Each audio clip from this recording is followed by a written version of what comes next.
রবীন্দ্রনাথ ঠাকুরের বাসায় বড় বড় কবিদের আড্ডা হচ্ছে। আমি সেখানে সবার জন্য চা বানিয়ে নিয়ে গেলাম।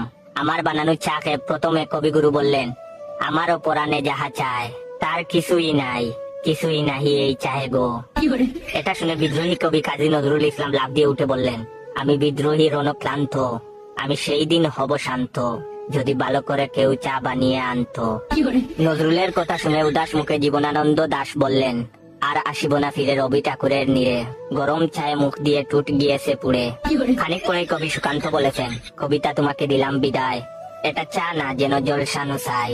হেলাল হাফিজ তখন গুমড়ে বললেন, নষ্ট পাতির সস্তা চায়ে মুখ হয়েছে তিতা, কষ্ট চেপে নষ্ট চায়ে মুখ দিয়েছে কিটা।